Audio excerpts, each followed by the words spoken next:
2월 12일 베스트픽 미증시 마감입니다.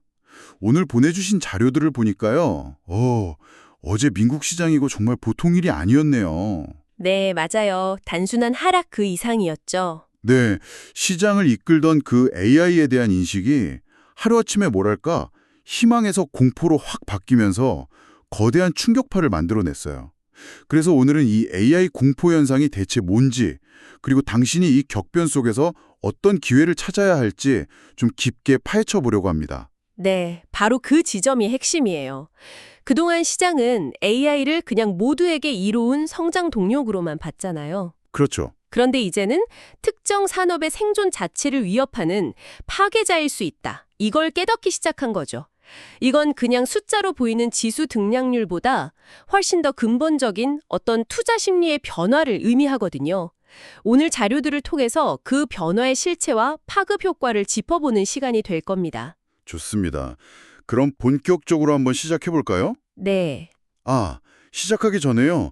저희 분석이 좀 도움이 되겠다 싶으시면 지금 바로 구독이랑 좋아요 한번 눌러주시면 저희가 정말 큰 힘이 됩니다. 자, 그럼 시장 상황부터 한번 짚어보죠. 나스닥이 2%나 급락하고 S&P 500이랑 다우지수도 같이 떨어졌는데 자료에서는 이걸 그냥 조정이 아니라 구조적 리스크 오프다 이렇게 표현했더라고요. 네, 구조적이라는 말이 중요합니다. 핵심은 AI에 대한 인식이 바뀌었다는 거고요. 과거에는 AI가 기업 성장의 핵심 열쇠였다면 이제는 기존 비즈니스 모델을 파괴하는 파괴자로 여겨지기 시작했다는 겁니다. 그래서 시장이 지금 기계적 매도 국면에 진입했다. 이렇게 분석하고 있어요. AI 공포 매매. 이 말이 아주 강렬하게 들리는데 구체적으로 어떤 산업들이 충격을 받은 건가요? 그건 전방위적입니다. 첫 번째 사례가 바로 물류 산업이에요. 시가총액이 1,000만 달러도 안 되는 알고리즘이라는 스타트업이 있거든요. 네. 이 회사가 AI 자동화 툴을 발표하니까 거대 물류 기업인 CH 로빈슨 주가가 무려 19%나 폭락했습니다. 19%요? 와, 정말 극적인 반응이네요. 네, 그렇죠. 근데 잠깐만요. 이 알고리즘이라는 회사가 원래는 가라오케 기기를 만들던 곳이라고요? 맞습니다. 그래서 더 충격적인 거죠. 그런 회사가 도대체 뭘 발표했길래 시장이 이렇게까지 공포했던 거죠? 핵심은 중개자 재고에 대한 공포입니다. 이 스타트업이 발표한 AI 툴이 화물 주인이랑 트럭 기사를 중간 단계 없이 바로 연결해 줄 수 있다는 가능성을 보여준 거예요. CH 로빈슨 같은 회사는 바로 그 중간에서 수수료를 받으면서 커온 회사인데 그 비즈니스 모델 자체가 흔들릴 수 있다는 공포가 덮친 거죠. 그러니까 사업의 본질이 통째로 사라질 수 있다는 위협이군요. 이건 그냥 경쟁자가 나타난 거랑은 차원이 다른 문제네요. 정확합니다. 그래서 자료에도 일단 쏘고 나중에 질문한다 이런 표현이 나오잖아요. 네네, 딱 그 상황인 것 같아요. 이 공포가 또 한 군데에 머무르지 않고 순식간에 다른 산업으로 번졌습니다. 다음 타겟이 바로 상업용 부동산이었어요. AI 때문에 사후직 일자리가 줄면 오피스 수요가 급감할 거라는 그 우려 말씀이시죠? 네, 그 우려가 사실 몇 년 전부터 계속 있었는데 이번에 제대로 불이 붙은 거죠. 상업용 부동산 서비스의 대표주자인 CBRE 그룹은 이틀 만에 주가가 20% 폭락했고요. 이틀 만에 20%요? 네, JLL은 마이너스 7.6%, 쿠시먼 앤드 위크필드는 마이너스 12%, 다 같이 급락했습니다. 와... 여기서 그치지 않고 금융 중개업까지 덮쳤습니다. 알트루이스트라는 스타트업이 AI 세무 소프트웨어를 출시했다는 소식에 찰스 슈업 같은 대형사들 주가가 7% 넘게 하락했어요. 듣고 보니 정말 무섭네요.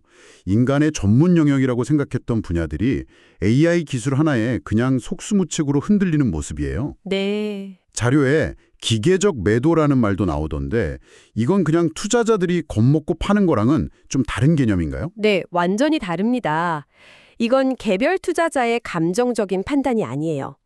특정 주가나 지수가 미리 설정해둔 위험 수준을 넘어서면 컴퓨터 알고리즘이 자동으로 대규모 물량을 시장에 쏟아내는 걸 의미하거든요. 즉, 하락이 또 다른 하락을 부르는 연쇄 반응이 기계적으로 일어나는 거죠. 인간의 감정이 개입할 틈도 없이요. 그래서 더 빠르고 무섭게 번지는 겁니다. 이렇게 기존 산업들이 공포에 떨면서 무너지는 동안에 이 모든 혼란의 원인을 제공한 AI 진영의 최선두, 빅테크들은 상황을 어떻게 봤을까요? 자료를 보면 이들은 이걸 위기가 아니라 엄청난 기회로 본 것 같아요. 바로 그 부분이 이번 사태의 가장 흥미로운 지점이에요. 모두가 공포에 떨 때 이들은 오히려 승부수를 던졌습니다. 구글, 즉 알파벳은 사상 최대 규모인 42조 원의 채권을 발행했어요. 42조 원이요?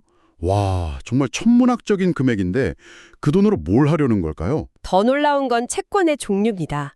닷컴 버블 이후에 테크 기업으로서는 최초로 100년 만기 채권을 발행했다는 사실이에요. 100년 만기요?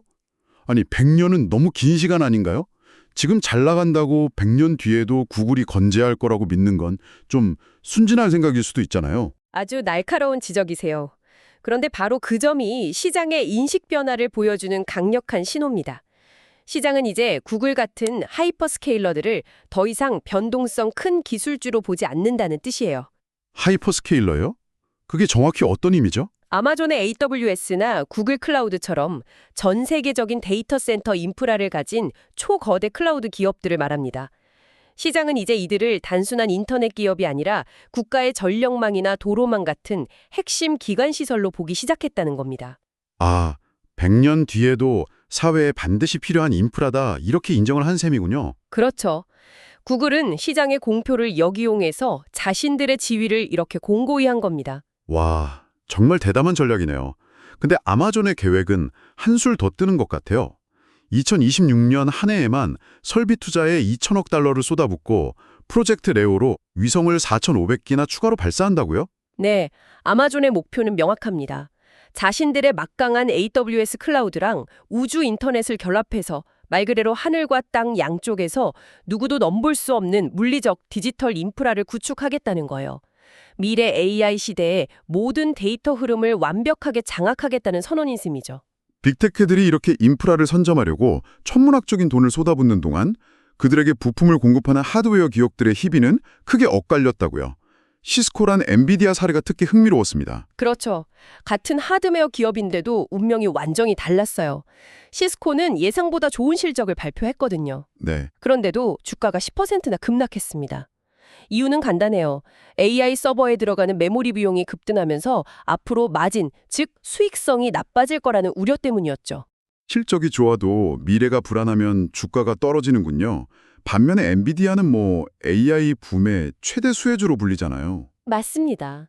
엔비디아는 AI 인프라의 통행세를 걷는 기업으로 평가받으니까요. AI 모델을 개발하고 훈련시키려면 누구나 엔비디아 GPU를 써야만 하는 상황이거든요. 결국 두 기업의 운명을 가른 건 가격 결정권의 유무예요. 시스코는 원가가 올라도 그 부담을 고객에게 쉽게 떠넘기기 어렵지만 엔비디아는 사실상 부르는 게 값인 거죠. 아, 그 가격 결정권이라는 한 단어가 기업의 가치를 이렇게 극명하게 가르는군요. 그런데 이 모든 혼란 속에서 제가 가장 의아했던 부분이 있어요.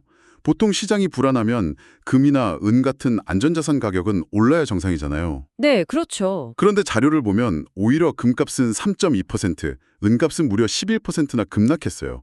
이건 어떻게 설명해야 하나요? 바로 안전자산의 역설이 나타난 겁니다. 상식과는 정반대 현상이 벌어진 거죠. 이건 금이나 은의 가치 자체가 훼손되었다는 의미가 아니에요. 그럼 뭔가 다른 이유가 있다는 거군요. 네, 주식시장이 워낙 급격하게 하락하다 보니까 마진콜, 즉 증권사로부터 추가 증거금을 내라는 요구를 받은 투자자들이 많아졌어요. 아, 당장 현금이 급해진 이 투자자들이 가장 먼저 그리고 가장 쉽게 현금화할 수 있는 자산을 내다 판 겁니다. 그게 바로 금과 은이었던 거죠. 그러니까 위기 상황에서 돈을 지켜주는 피난처가 아니라 급할 때 돈을 뺏쓰는 현금 인출기 역할을 해버린 셈이군요. 정확한 비유예요. 이 현상은 지금 시장이 얼마나 극심한 스트레스 상황에 처해 있는지를 보여주는 단적인 증거입니다. 유동성 위기 앞에서는 전통적인 안전자산이라는 개념조차 무의미해질 수 있다는 걸 보여준 거죠. 자, 그렇다면 이 혼란스러운 상황 속에서 당신은 어떤 전략을 세워야 할까요? 다 팔고 떠나야 할지, 아니면 이 공포 속에서 기회를 찾아야 할지 정말 고민이 많으실 텐데요. 보내주신 자료에서는 크게 3가지 방향을 제시하고 있더군요. 네, 첫 번째 전략은 역설적이게도 가장 원시적인 물리적 경제로의 피난입니다. 아무리 AI가 발전해도 석유를 직접 채굴하거나 구리를 캐낼 수는 없으니까요. 그렇죠. 이런 실물 자산을 다루는 섹터로 자본이 이동하는 흐름이 뚜렷하게 나타나고 있습니다. 자료를 보면 에너지 섹터 ETF인 XLE는 연초 대비 22% 상승했고요. 소재 섹터 XLB도 17%나 올랐어요. 특히 필수 소비재 ETF인 XLP는 사상 최고가를 경신했다는 점이 인상적이에요. 아무리 경기가 안 좋아도 사람들은 먹고 마시고 생필품은 써야 하니까요. 맞습니다. 이런 불확실한 시기에는 결국 꾸준하고 안정적인 현금 흐름의 가치가 부각되는 거죠. 두 번째 전략은 뭔가요? 두 번째는 이런 폭락장에서도 옥석을 가려내는, 즉 스톡피킹의 중요성입니다. 모두가 하락하는 것 같아도 살아남는 기업은 분명히 있거든요. 첫 연간 흑자 전환에 성공하면서 주가가 무려 71.4%나 폭등한 클라우드 기업 패스틀리가 대표적인 예입니다. 커피 체인 더치브로스의 사례도 흥미로웠어요. 동일 매장 매출이 7.7%나 성장하면서 강력한 오프라인 확장성을 보여줬고 주가도 15.2% 상승했죠. 네, 이커머스 솔루션 기업인 쇼피파이 역시 자신들만의 생태계라는 확고한 해자를 입증했고요. 결국 이런 시장에서 살아남는 기업의 조건은 대체 불가능성과 확실한 실적, 이 두 가지인 것 같아요. 의 전략은 채권에 주목하라는 조언입니다. 지금 당장은 아니지만 자료에서는 2026년으로 예상되는 금리 정상화 사이클을 대비할 때 채권이 비대칭적 보상의 기회를 제공한다고 말해요. 비대칭적 보상이요? 네, 장기 국채 ETF인 TRT나 GOEI 같은 상품들은 주식시장이 추가로 하락할 때 손실을 막아주는 방어막 역할을 하고요. 그러면서도 향후 금리가 하락세로 돌아서면 20에서 30%에 달하는 자본 차익까지 기대할 수 있다는 거죠. 아, 그러니까 감수해야 할 위험에 비해 기대할 수 있는 보상이 훨씬 매력적인 구간에 들어서고 있다. 이런 뜻이군요. 바로 그겁니다. 들어보니 결국 워렌 버핏이 했던 말이 떠오르네요. 아무것도 하지 않는 것이 때로는 가장 지능적인 행동이다. 단기적인 공포에 휩쓸려서 섣불리 움직이기보다는 한 발 물러서서 큰 그림을 봐야 한다는 의미겠죠? 맞습니다. 지금 가장 중요한 것은 단기적인 AI 공포에 동참해서 좋은 자산을 투매하는 대신에 당신이 보유한 기업이 과연 AI 시대의 수혜자인지 아니면 피해자인지를 냉철하게 구분하는 일입니다. 그 기업이 AI 시대에 필수적인 인프라를 제공하는가 아니면 AI에 의해 쉽게 대체될 수 있는 중개자인가를 판단해야 합니다. 그리고 확실한 해자를 가진 실물 경제 기반의 기업을 인내심을 갖고 지켜보는 지혜가 필요한 시점입니다. 오늘 이야기는 여기서 마무리해야 할 것 같습니다. 시장은 AI를 성장 동력에서 파괴자로 재정의하며 큰 혼란을 겪고 있습니다. 하지만 이 혼돈 속에서도 빅테크는 인프라 투자를 가속하며 미래를 준비하고 있고 실물 경제와 탄탄한 실적이 뒷받침되는 기업들은 조용히 자신의 가치를 증명해내고 있습니다. 마지막으로 당신에게 이런 질문을 던져드리고 싶네요. AI가 산업의 경계를 허물고 있는 지금 당신의 커리어는 어떤 해자를 가지고 있습니까? 당신은 AI의 조력자가 될 준비를 하고 있나요? 아니면 대체될 위험에 놓여 있나요? 네, 그리고 본 자료는 단순 참고용이며 투자의 최종 판단과 책임은 투자자 본인에게 있다는 점 말씀드립니다. 시청해 주셔서 감사합니다.